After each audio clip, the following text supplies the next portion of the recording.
नमस्कार, SBT news में आपका स्वागत है। पेश है 30 अप्रैल मंगलवार सुबह 6:15 बजे राजस्थान की बड़ी खबरें। केंद्रीय गृह मंत्री अमित शाह का हेलीकॉप्टर सोमवार को बेगूसराय के जीडी कॉलेज से उड़ान भरते समय तेज हवा के दबाव में लहरा गया। हेलीकॉप्टर को पश्चिम दिशा की ओर उड़ान भरकर पटना जाना था, लेकिन हेलीकॉप्टर जैसे ही ऊपर उठा पश्चिम के बदले पूर्व दिशा की ओर जाकर लड़खड़ा गया। इसके बाद हेलीकॉप्टर ऊपर उड़ने के बजाय करीब 2 फीट नीचे आया, लेकिन पायलट ने उसे संभाल लिया। इसके बाद पश्चिम दिशा की ओर सीधी उड़ान ली जा सकी। दिल्ली हाईकोर्ट ने नरेंद्र मोदी पर 6 साल के लिए चुनावी बैन की मांग वाली याचिका खारिज कर दी है। याचिकाकर्ता एडवोकेट आनंद एस जोंधले का आरोप था कि पीएम मोदी ने आचार संहिता का उल्लंघन किया। चुनाव आयोग की तरफ से एडवोकेट सिद्धांत कुमार ने पैरवी की। कोर्ट ने कहा कि याचिका कई कारणों से पूरी तरह से गलत है। याचिकाकर्ता का मानना है कि आचार संहिता का उल्लंघन हुआ, लेकिन हमारे लिए चुनाव आयोग को किसी शिकायत का कोई विशेष नजरिया अपनाने का निर्देश देना सही नहीं है। चुनाव आयोग जोंधले की शिकायत पर कानून के मुताबिक एक्शन लेगा। हम ये याचिका खारिज करते हैं। राजस्थान में लोकसभा चुनाव में मतदान पिछली बार की तुलना में भले ही कम हुआ है, लेकिन भाजपा और कांग्रेस दोनों ही दलों के नेता जीत के दावे करते हुए अपना अपना गणित बता रहे हैं। भाजपा नेता जहां प्रधानमंत्री नरेंद्र मोदी की गारंटी पर मुहर लगने की बात कह रहे हैं, वहीं कांग्रेस नेता कम मतदान को अपने पक्ष में बताकर कह रहे हैं कि मोदी का जादू नहीं चला। भाजपा नेता प्रदेश की सभी 25 सीटें जीतने का दावा कर रहे हैं, वहीं कांग्रेस नेता अच्छी खासी सीटें जीतने का दावा कर रही हैं।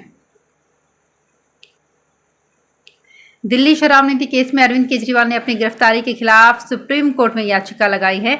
जस्टिस संजीव खन्ना और जस्टिस दीपांकर दत्ता की बेंच में मामले की सुनवाई हुई। केजरीवाल की ओर से अभिषेक मनु सिंघवी और ईडी की तरफ से एएसजी एसवी राजम ने दलीलें रखी। बेंच ने केजरीवाल के वकील अभिषेक मनु सिंघवी से पूछा, दरअसल आप गिरफ्तारी और रिमांड के खिलाफ हैं, आपने जमानत के लिए आवेदन क्यों नहीं किया? इस पर सिंघवी ने कहा कि गिरफ्तारी अवैध है, इसलिए। इस पर ईडी के वकील एसवी राजू ने कहा कि उन्होंने पिछली कस्टडी का भी विरोध नहीं किया। आपको नोटिस भेजे गए थे, आपने नज़रअंदाज कर दिए। कोर्ट ने इस पर पूछा कि आपको अपनी बात पूरी करने के लिए और कितना समय चाहिए? हम इस पर 30 अप्रैल को सुनवाई करेंगे। दूदू कलेक्टर के रिश्वत कांड की जांच कर रहे additional SP ACB Surendra Singh को राज्य सरकार ने एपीओ कर एसीबी मुख्यालय से हटाकर उनका मुख्यालय पुलिस मुख्यालय कर दिया है। इस विषय को लेकर एडीजी एसीबी हेमंत प्रियदर्शी से कारण पूछा गया तो उन्होंने इस विषय को लेकर कुछ भी कहने से इनकार कर दिया है। प्रियदर्शी ने बताया कि जल्द ही नया आईओ इस केस में लगा दिया जाएगा। सरकार ने ये फैसला किस बात को लेकर लिया, सरकार अच्छी तरह से बता सकती है। एसीबी की एफआईआर में भी इस बात का उल्लेख किया गया है कि सूचना लीक हुई नहीं तो कलेक्टर रेड हैंडेड पकड़े जाते। इसे लेकर 2 दिन पहले ही सरकार को ब्रीफ किया गया था। सुप्रीम कोर्ट ने सोमवार को बंगाल शिक्षक भर्ती घोटाले में सरकारी अधिकारियों के खिलाफ सीबीआई जांच पर रोक लगा दी। कोर्ट ने पूछा कि क्या 25,000 नियुक्तियों में से सही तरीके से किए गए टीचर्स की अपॉइंटमेंट को अलग किया जा सकता है। सुप्रीम कोर्ट इस मामले की सुनवाई 6 मई को करेगा। याचिका में कहा गया था कि हाईकोर्ट के उस आदेश पर रोक लगा दी जाए जिसमें सभी नियुक्तियों को रद्द किया गया है। चीफ जस्टिस डीवाई चंद्रचूड़ ने कहा कि देखिए इसे किस तरह से किया गया है। ओएमआर शीट को पूरी तरह से नष्ट कर दिया गया। जो लोग पैनल में नहीं थे उन्हें रिक्रूट किया गया। ये फ्रॉड है। झारखंड के पूर्व मुख्यमंत्री हेमंत सोरेन की अंतरिम जमानत की याचिका पर सोमवार 29 अप्रैल को सुप्रीम कोर्ट में सुनवाई हुई। जस्टिस संजीव खन्ना और दीपांकर दत्ता की बेंच ने नोटिस जारी किया। अदालत ने सुनवाई की अगली तारीख 6 मई तय की है।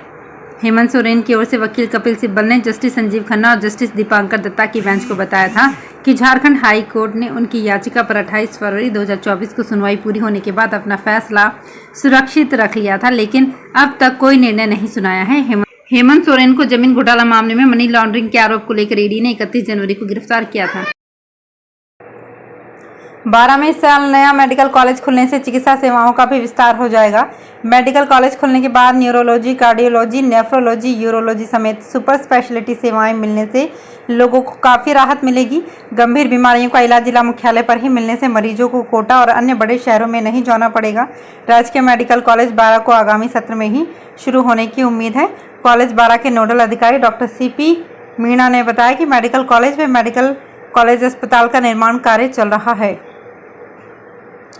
डूंगरपुर विधानसभा सीट से भाजपा के प्रत्याशी रहे बंशीलाल कटारा समेत अन्य भाजपा नेताओं ने सोमवार को डूंगरपुर शहर के जिले में सबसे बड़े एसबीपी सरकारी कॉलेज का विजिट किया। इसमें कई अव्यवस्थाएं मिली, जिस पर भाजपा नेताओं ने कॉलेज प्रिंसिपल से चर्चा की। वहीं कॉलेज की समस्याओं के समाधान की मांग सीएम से करने की बात कही। वर्तमान समय में बाजार के साथ साथ उपभोक्ताओं की जरूरतों में बदलाव आ रहा है। इसके अनुसार व्यापारी नए बिजनेस आइडिया पर काम करने और उन्हें आगे बढ़ाने के लिए तैयार हो रहे हैं। इस संदर्भ में जयपुर में 2 से 5 मई तक व्यापारी टू सीईओ रिट्रीट 4.0 नामक एक विशेष कार्यक्रम का आयोजन होने जा रहा है। ये 4 दिवसीय कार्यक्रम जयपुर के दिल्ली रोड पर स्थित एक होटल में आयोजित किया जाएगा। इसमें देश भर के सैकड़ों व्यापारी भाग लेंगे। RUHS में कुल 173 पदों पर राजस्थान सरकार ने भर्ती के लिए आवेदन मांगे हैं। राजस्थान सरकार द्वारा डेंटल में मेडिकल की डिग्री रखने वाले अभ्यर्थियों की सरकारी नौकरी देने के लिए आवेदन लेना शुरू कर दिया गया है। इसके तहत राजस्थान सरकार के स्वास्थ्य एवं परिवार कल्याण विभाग में 173 पदों के लिए बम्पर भर्ती निकली है। RUHS की इस भर्ती में मेडिकल ऑफिसर पदों पर योग्य अभ्यर्थियों की नियुक्ति की जानी है। वर्ष 2024-25 में झालावाड़ के स्टूडेंट अब 120 सीट पर लॉ कॉलेज में एडमिशन ले सकेंगे। डॉक्टर भीमराव अंबेडकर विधि विश्वविद्यालय जयपुर से कॉलेज को परमिशन मिल गई है। अब तक यहां केवल स्वीकृत 8 सीट पर ही स्टूडेंट को एडमिशन दिया जा रहा था। आयुक्तालय को फाइल भेज दी गई है, जहां से स्वीकृति आने का इंतजार है। इसके बाद नए सत्र के लिए एडमिशन चालू हो जाएंगे। झालावाड़ में लॉ कॉलेज खुले हुए लंबा समय हो गया है, लेकिन यहाँ 60 सीट ही स्वीकृत होने पर केवल 60 स्टूडेंट को ही प्रवेश दिया जाता है। ऐसे में बड़ी संख्या में स्टूडेंट प्रवेश से वंचित हो जाते हैं। महादेव बैटिंग ऐप मामले में तमन्ना भाटिया ने मुंबई में न होने के कारण महाराष्ट्र साइबर सेल से समन का जवाब देने के लिए समय मांगा है। महादेव ऑनलाइन गेमिंग और बैटिंग प्लेटफॉर्म से जुड़े फेयर प्ले ऐप पर 2023 IPL के प्रसारण से जुड़ा है। इससे पहले रैपर और गायक बादशाह को इसी मामले में पूछताछ का सामना करना पड़ा था। संजय दत्त को भी तलब किया गया था, लेकिन उन्होंने भी अधिकारियों से समय मांगा है। जयपुर के परकोटे में हो रहे अवैध निर्माण और ओपन कचरा डिपो को खत्म करने सहित अन्य मुद्दों को लेकर हेरिटेज निगम आयुक्त अभिषेक सुराणा ने अधिकारियों को बैठक ली। बैठक में परकोटे में हो रहे अवैध निर्माण को लेकर सख्त नजर आई। हेरिटेज निगम आयुक्त ने अधिकारियों को अवैध निर्माण चिन्हित करके युद्ध स्तर पर कार्रवाई करने के निर्देश दिए। वहीं ओपन कचरा डिपो खत्म नहीं होने पर नाराजगी जाहिर की।